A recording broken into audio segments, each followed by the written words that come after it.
First, it's always a good idea to hose down your harvester to wash off any dirt or debris that may have accumulated on the unit.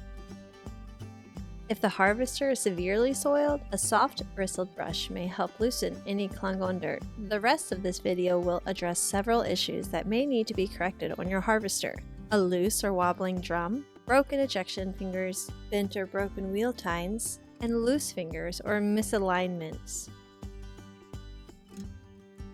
If your harvester is rolling lopsided, seems loose when turning, or has ejection fingers that are wedging between the inner rim of the harvester wheels, you will need to tighten the axle bolt in order to bring the harvester wheels back into tight alignment. For this, you will need two 7/16" sockets or wrenches. First, use your hands to position the wheels back to the vertical position.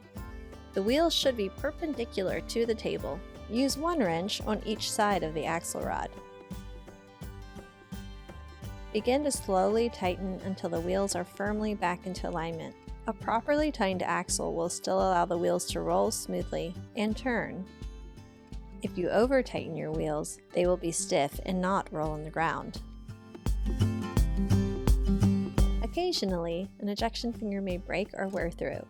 To replace, simply snap it off the finger bar and replace it with a fresh one.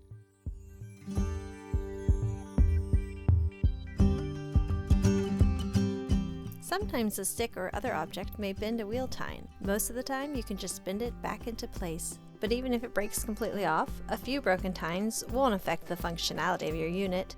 If you break enough tines, however, to where it does affect the functionality, you can replace entire wheels. See the link below for that video. If the ejection fingers are misaligned on your harvester and not laying down centered between the harvester tines, it's likely due to missing spacer clips or a loosened finger bar support.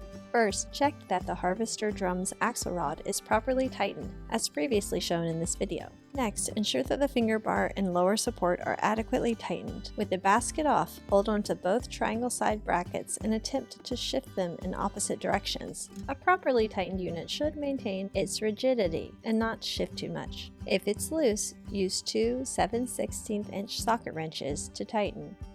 Tighten until snug, but don't over-tighten so that the bars begin to bow. If the finger bar and lower stability bars are adequately tightened, the finger misalignment may be caused by a missing spacer. Center the ejection fingers and snap the new spacer onto the finger bar end where the gap exists. Each bag-nut model has different spacer configurations, so what we're looking for here is not the number of spacers, but rather if a gap exists for an additional spacer to be added. An entire replacement pack can be ordered from our website with various sizes included. We proudly manufacture all of our products in the USA and have almost all replacement parts readily available. If you have any questions or need help troubleshooting a problem with your harvester, please reach out to us via the contact form on our website at bagnut.com or give us a call or email us and we'll be happy to assist you. Thanks for watching.